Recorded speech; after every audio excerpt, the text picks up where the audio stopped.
मित्रों नमस्कार। इस कार्यक्रम में आप सभी का स्वागत है। मैं हूँ व्यास जी। जब मैं आपसे चर्चा कर रहा हूँ उस समय ईरान और इजराइल के बीच भयानक युद्ध छिड़ा हुआ है।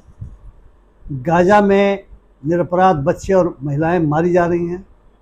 55,000 के आसपास मौतें हो चुकी हैं और रोज़ कुछ बच्चे, कुछ महिलाएं, कुछ बूढ़े, कुछ नौजवान इजराइल के फ़ौज के गोलियों के, तोपों के भी बम्बार्डमेंट के निशाने बनाए जा रहे हैं।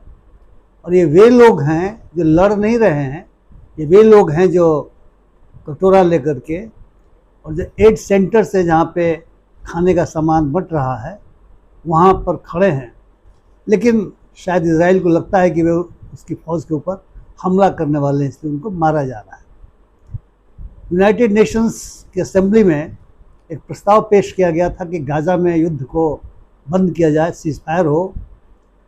जो खबर है उसके मुताबिक जो पश्चिमी देश हैं उन्होंने, खास करके जो अमेरिका है, उसने इस प्रस्ताव का विरोध किया। उसके साथ कई देशों ने विरोध किया, लेकिन लगभग 149 देशों का समर्थन मिला और 19 देश, जिसमें भारत भी शामिल है, वो एब्सेंट हो गया। यानी एब्सेंट का मतलब ये होता है कि न पक्ष में ही था न विपक्ष में था। और इस प्रकार से उस प्रस्ताव को पास करने के बावजूद भी, क्योंकि अमेरिका उसके पक्ष में नहीं है, इसलिए सिक्योरिटी काउंसिल कोई कदम नहीं उठा सकता। थोड़ा सा हमें इतिहास में पीछे जाना चाहिए कि यूनाइटेड नेशन की स्थापना क्यों हुई थी। और यूनाइटेड नेशंस इजराइल और ईरान के बीच और इजराइल और गाजा के बीच या यूक्रेन और रशिया के बीच जो कुछ भी हो रहा है, जो नरमेद हो रहे हैं, जो आम आवाम के ऊपर बम चल रहे हैं, जो नुकसान हो रहा है, उसमें कोई हस्तक्षेप क्यों नहीं कर पा रहा है या कर पाने की स्थिति में क्यों नहीं है। अब जानते हैं कि जब यूनाइटेड नेशंस की स्थापना हुई थी तो उसका प्रिंसिपल था sovereign equality of all Nations, यानी सभी देशों की जो सार्वभौमिकता है, जो सार्वभौम सभी देश हैं, सॉवरेन हैं, वो बराबर होंगे। लेकिन अभी ऐसे लगता है गोया पीस, जस्टिस और ह्यूमन डिग्निटी का मायने, मकसद बदल गया है। और यूनाइटेड नेशंस में जो देश शामिल हैं, भले ही जनरल असेंबली कोई प्रस्ताव पास करती हो, उसको लागू करने की शक्ति सिक्योरिटी काउंसिल के पास है। लेकिन सिक्योरिटी काउंसिल में जो पश्चिम के देश हैं जिनको वीटो पावर है, यूके, फ्रांस, अमेरिका, ये उसका विरोध कर देते हैं अगर मामला गाजा से संबंधित हो। और वही हालत इजराइल और ईरान के बीच के युद्ध की होगी। मिसाइलें चल रही हैं, बम चल रहे हैं, दोनों तरफ लोग मारे जा रहे हैं, दोनों तरफ इंफ्रास्ट्रक्चर का भयानक नुकसान हो रहा है। यूक्रेन और रशिया के बीच में भी वही स्थिति है, लोग मारे जा रहे हैं, गैर फौजी मारे जा रहे हैं, फौजी तो मारे ही जा रहे होंगे, और देश खंडहर बनते जा रहे हैं।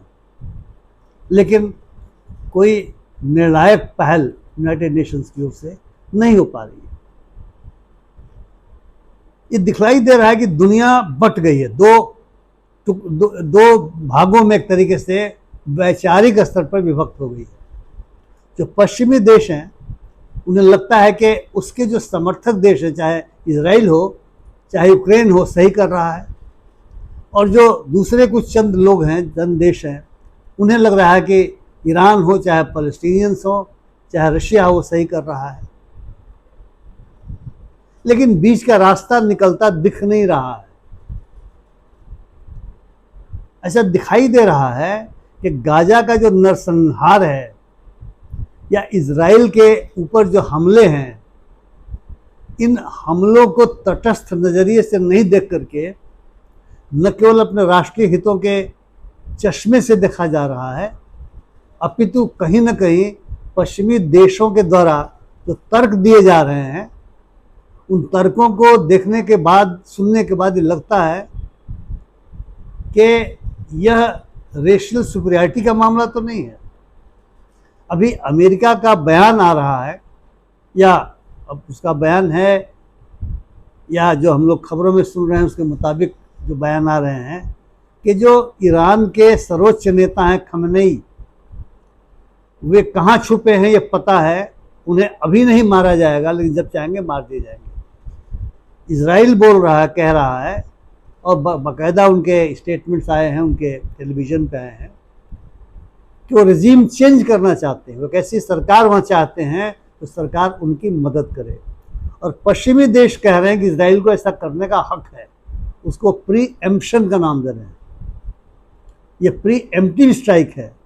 उनका कहना है कि इजराइल को इसलिए हमला करना पड़ा ईरान के ऊपर क्योंकि ईरान इजराइल का शत्रु है और एटम बम बना रहा है। जो एटम बम वो दाग सकता है इजराइल के ऊपर, उसको बर्बाद कर सकता है, इसलिए पहले ही हमला कर दिया। लेकिन ईरान क्या कह रहा है? ईरान कह रहा है कि बाकायदा अमेरिका के साथ वो न्यूक्लियर संधि को लेकर के बातचीत कर रहा था, और पिछले संडे को बातचीत होनी थी, उसके 2 दिन पहले शुक्रवार को इजराइल ने हमला कर दिया और अमेरिका की ओर से कहा गया कि आप जल्दी से संधि पर साइन कीजिए वरना बर्बाद कर दिए जाएंगे। मुझे लगता है कि अगर हम थोड़ा सा और पीछे जाएं तो जो एम्पायर बिल्डिंग शुरू हुई थी, जो साम्राज्यवाद का पूरा इतिहास बताता है, वो यह बताता है कि चाहे यूरोप के द्वारा यूरोप के बाहर विभिन्न देशों को अपने कब्जे में लेने की प्रवृत्ति रही हो और कब्जे में लेकर के उन देशों का जो पूरा रॉ मटेरियल है उसको एक्सप्लॉइट करने, उसका शोषण करने की प्रवृत्ति रही हो, इसको नाम यह दिया गया कि यह पश्चिम की रेशियल सुपीरियरिटी है। जो वाइट मैन है, वो वाइट मैन जो कलर्ड मैन है उससे सुपीरियर होता है, वो रेशनल होता है, सुपर रेशनल होता है, वह बहुत मेहनती होता है, हार्ड वर्किंग होता है, इंटेलिजेंट होता है, और उसको विधाता ने ये काम सौंपा है कि वो दुनिया के तमाम इस तरह के असभ्य देशों को सभ्य बनाए। मुझे ऐसे लगता है कि शायद इसी तरह का प्रोजेक्ट अभी भी पश्चिमी देशों के मन में काम कर रहा है, उन्हें गाइड कर रहा है। हालांकि यूक्रेन और रशिया दोनों वाइट हैं, लेकिन अंतर ये है कि चूंकि सोवियत रशिया जब बना था, जिसमें यूक्रेन भी था, रशिया भी था, सोवियत यूनियन जिसको कहा जाता है, उसकी शत्रुता पश्चिमी यूरोप से बड़े पैमाने पर थी। हालांकि सेकेंड वर्ल्ड वार में एलाइड पावर्स थे, इसमें सोवियत यूनियन भी था, लेकिन सेकेंड वर्ल्ड वार खत्म होने के बाद कोल्ड वार जब चला तो बाकायदा शत्रुता और बढ़ गई। तो इस पुरानी शत्रुता के मद्देनज़र शायद जो पश्चिमी देश हैं यूक्रेन के साथ हैं, वो नहीं चाहते कि रशिया मजबूत बने, वो कमज़ोर हो। हालांकि जो प्रीएम्प्शन की बात इजराइल के संदर्भों में कही जा रही है, रशिया भी प्रीएम्प्शन की बात कर रहा था। रशिया का एक तर्क है, हालांकि तर्क कितना सही है आप उसका निर्णय स्वयं लें, कि चूँकि वार्सा पैक्ट खत्म कर दिया गया था। वो वार्सा पैक्ट क्या था? वार्सा पैक्ट ये था कि जो ईस्ट यूरोप के देश थे जहाँ पे कम्युनिज्म था, अगर वहाँ पर किसी एक देश पर हमला होता है तो सारे देशों पर हमला माना जाएगा। और वार्सा पैक्ट के अंतर्गत जो देश हैं वो मिल करके लड़ाई लड़ेंगे। तुम क्या कहना है कि वार्सा पैक्ट खत्म हो गया था तो नाटो को भी खत्म हो जाना चाहिए था, क्योंकि नाटो की स्थापना ही की गई थी लड़ने के लिए सोवियत यूनियन से और कम्युनिज्म के खिलाफ लड़ने के लिए। उनका कहना है कि जब वार्सा पैक्ट खत्म हो गया, जब यूएसएसआर खत्म हो गया, जब ईस्ट और वेस्ट जर्मनी मिल गए, जब पोलैंड में साम्यवाद खत्म हो गया, जब चेकोस्लोवाकिया में खत्म हो गया, हंगरी में खत्म हो गया, तो नाटो की आवश्यकता नहीं थी। और नाटो अगर यूक्रेन को अपना सदस्य बनाता है तो रशिया के ऊपर खतरा होगा, इसलिए उस खतरे को टालने के लिए हम युद्ध कर रहे हैं। लेकिन ये नहीं माना गया कि प्रीएम्प्शन है। लेकिन इसराइल के मामले में ये प्रीएम्प्शन की बात हो रही है। तो मुझे लगता है कि ये रेशियल सुपीरियरिटी है वाइट्स का, जो पश्चिमी यूरोप उसका प्रतिनिधित्व करता है और अमेरिका करता है, वह जो एम्पायर के ज़माने में था, जो साम्राज्यवाद की स्थापना के समय में था, वह दोबारा नए रूप में सामने आ रहा है।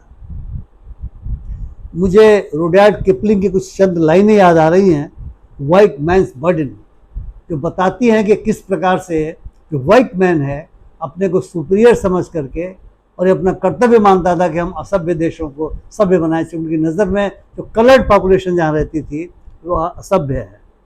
क्या कहते हैं रुडयार्ड किपलिंग?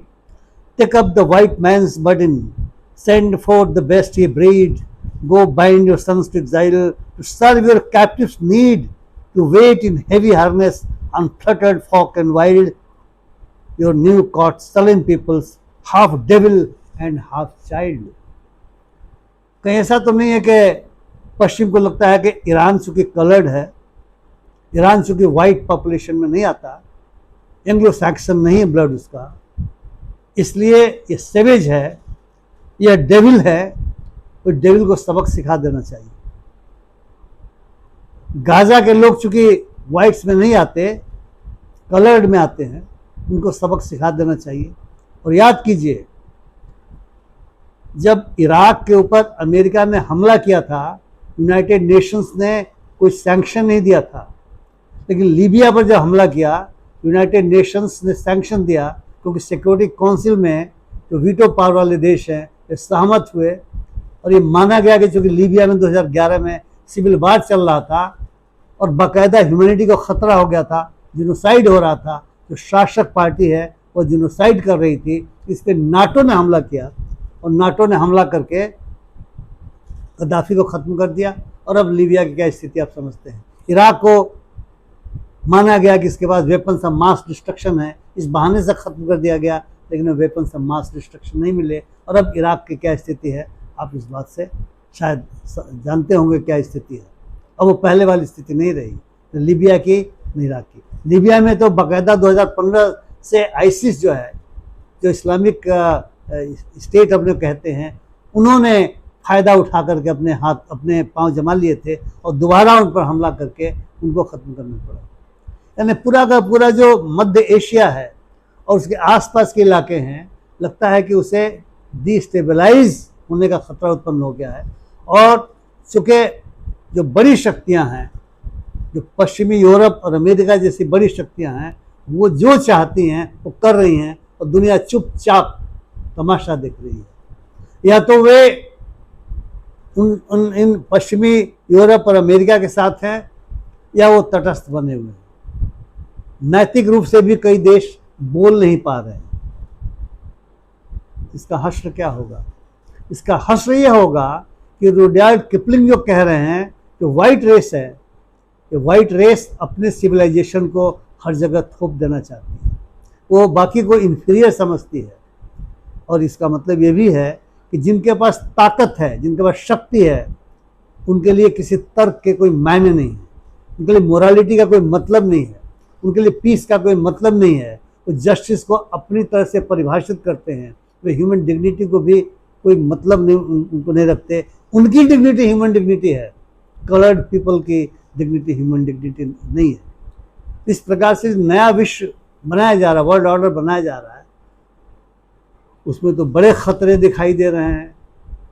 और ये संदेश भी जा रहा है कि यदि आप मजबूत नहीं हैं, तो फौजी ढंग से आप मजबूत नहीं हैं, फौजी टेक्नोलॉजी में आप मजबूत नहीं हैं, तो फिर आपकी सार्वभौमिकता, जो आप सॉवरेनिटी ऑफ की बात हम करते हैं, जिसको कहते हैं कि sovereign equality of all Nations का जो यूनाइटेड नेशंस का कॉन्सेप्ट है, उसके कोई मायने मकसद है नहीं, सॉवरेनिटी नहीं है। हम सॉवरेन होने का दावा करें, लेकिन अगर पश्चिमी देश नहीं चाहेंगे तो हमारी सॉवरेनिटी के मतलब नहीं रहेंगे। यूनाइटेड नेशंस को बिल्कुल हेल्पलेस बना दिया गया। तो मित्रों, ये देखा जाए कि कहीं दुनिया में तीसरे विश्व युद्ध का खतरा तो नहीं मंडराने लगा, क्योंकि तीसरा विश्व युद्ध शुरू होगा और कहीं पुनः न्यूक्लियर वार होना शुरू हो जाए तो मनुष्यता के ऊपर खतरा है। और मनुष्यता के इस खतरे, मनुष्यता के ऊपर जो खतरा हो रहा है, मंडरा रहा है, उसे हम सभी आपको समझना होगा और अपने तई इसका विरोध भी करने की आवश्यकता है।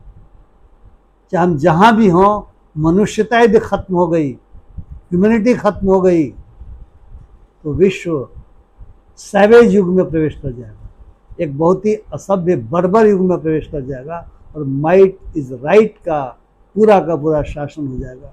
इसलिए मुझे लगा कि आपसे इस बात को मैं शेयर करूं, और यदि आप मेरी बात से सहमत हैं, कृपया मेरे वीडियो को लाइक करें, शेयर करें, अपनी टिप्पणियों से मुझे लाभान्वित करें।